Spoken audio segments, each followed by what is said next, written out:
परिवार एक सुंदर मोती से बनी हुई माला है। इसका एक भी मोती निकल जाए ना तो इसकी सुंदरता खो जाती है। हेलो फ्रेंड्स, आज की जो वीडियो है ना वो है किचन गार्डनिंग पे। ये जो मौसम है फरवरी का महीने में आप बहुत सारी फल फ्रूट साग सब्जी को बीज से आप बहुत ही आसानी से उगा सकते हैं।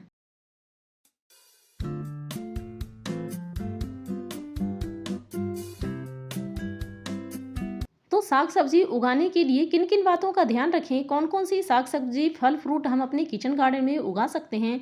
अगर आपके पास जगह नहीं है, ज़मीन कम है, तो आप प्लांटर में भी ये सभी जो साग सब्जी मैं आज बताने वाली हूँ सभी को आप लगा सकते हैं। ये है भिंडी। भिंडी को बखूबी आप बालकनी गार्डन में भी कर सकते हैं, टेरेस गार्डन में भी कर सकते हैं, या फिर आपके पास जगह है तो आप ज़मीन में भी बखूबी लगा सकते हैं। और ये है तरोई, नेनुआ भी कहते हैं। ये सभी जो सब्जियां होती है ना बहुत ही आसानी से उग जाती है और बहुत ही अच्छी मात्रा में आपको हार्वेस्ट करने को भी मिलेगी। चाहे लौकी हो या तरोई हो या भिंडी हो, सभी साग सब्जी आप बहुत ही आसानी से उगा सकते हैं अपने किचन गार्डन में। आपके पास जगह नहीं है तो आप प्लांटर में या किसी तरह से आप उगा सकते हैं।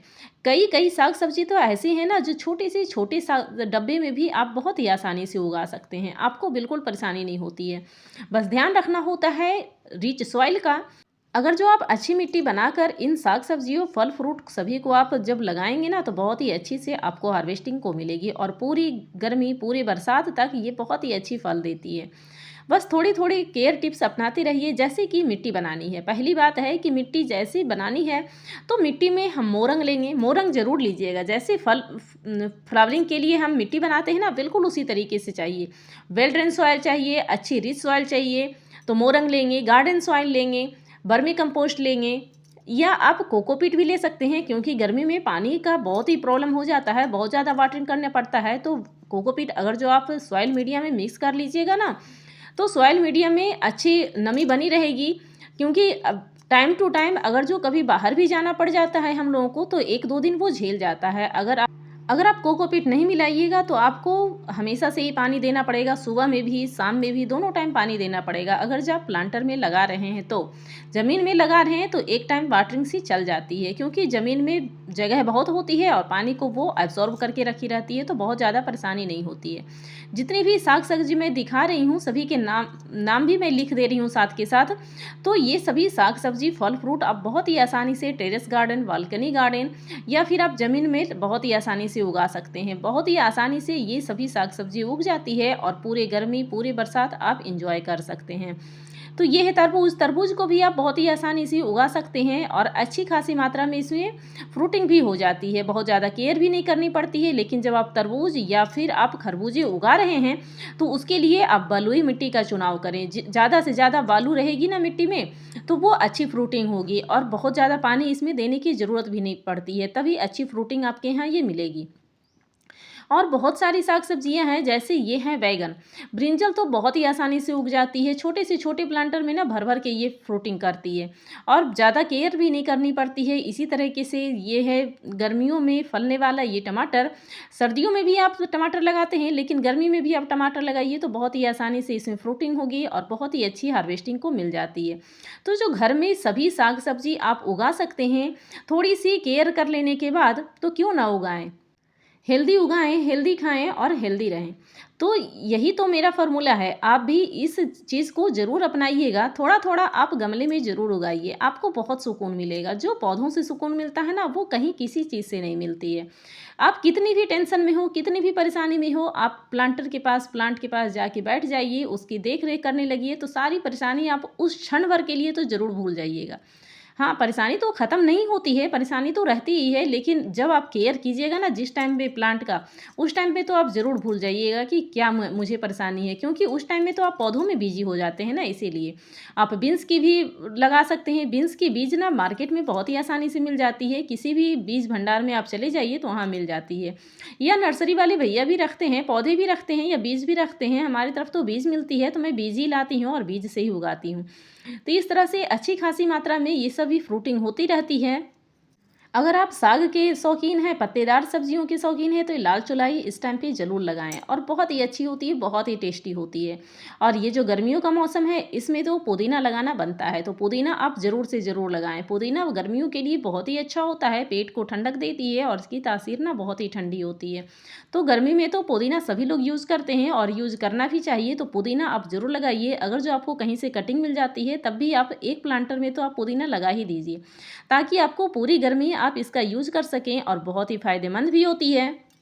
कई लोगों का मानना है कि धनिया उगाना कठिन काम है, लेकिन धनिया तो बहुत ही आसानी से उग जाती है। इसी तरीके से बेलन की सहायता से दो दो भाग में बांट दीजिए और अच्छी सॉइल मीडिया बनाइए और ऊपर से धनिया को इस तरह से छिड़क दीजिए।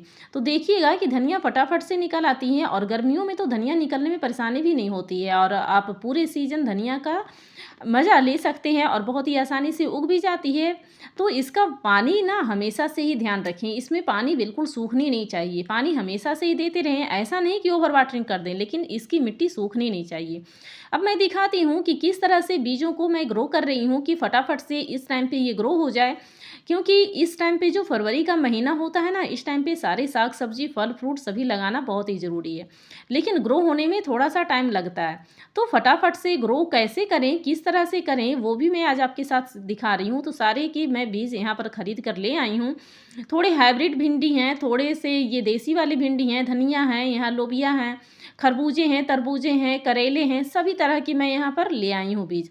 तो मैं मेरे यहाँ ना इस तरह से छोटे-छोटे पैकेट में बनाकर जितनी आपको लेनी है उस तरह से ये देते हैं। यहाँ पर चौलाई का भी मैं पैकेट देखिए ले आई हूँ।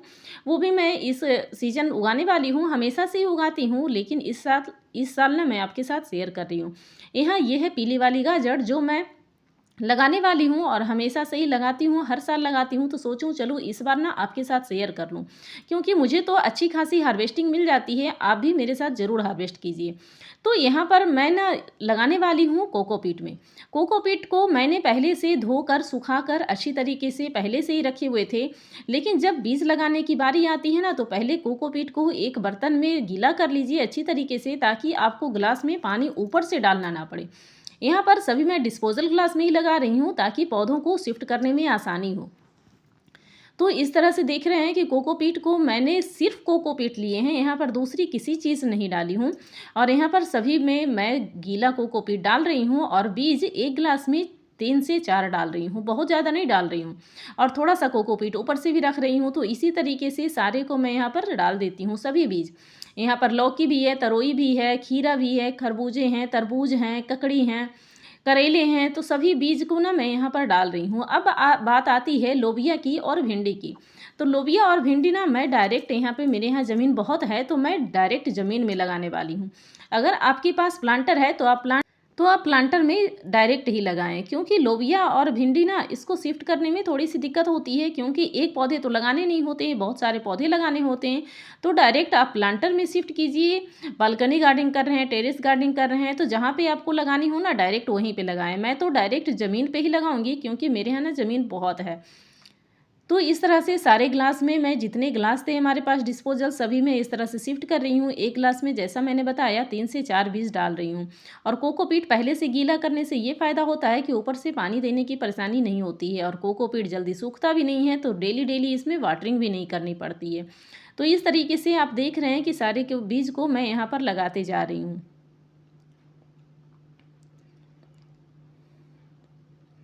उसके बाद अब बात आती है इसको रखने की, कौन से एरिया में रखें। तो ऐसे जगह रखें सारी को ग्लास डिस्पोजल ग्लास को जहाँ पर अच्छी सनलाइट आपको मिलती हो, जहाँ पे फुल सनलाइट मिलती हो ना 5 से 6 घंटे की सनलाइट, वहाँ पे आप रखें।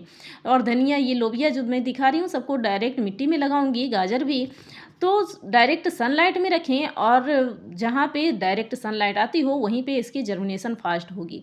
कोकोपीट में लगाने से जर्मिनेशन में दिक्कत नहीं आती है, थोड़ी सी फास्ट ही ग्रो होती है और पौधे भी बहुत ही आसानी से निकल आती है, क्योंकि मेरे यहाँ तो मिट्टी बहुत ही हार्ड है, तो निकलने में डायरेक्ट ना परेशानी होती है। इसलिए मैं हमेशा से जब फरवरी में लगाती हूँ ना, तो इस टाइम पे इसी तरीके से ग्रो करती हूँ, मुझे किसी तरह की परेशानी नहीं होती है। और जब बारिश में लगाती हूँ तो डायरेक्ट मैं सॉइल मीडिया में डायरेक्ट ग्राउंड में ही डाल देती हूँ। तो आपको वीडियो कैसी लगी है, वीडियो के लास्ट तक बने रहने के लिए आपका बहुत बहुत धन्यवाद। Thank you friend, thanks for watching.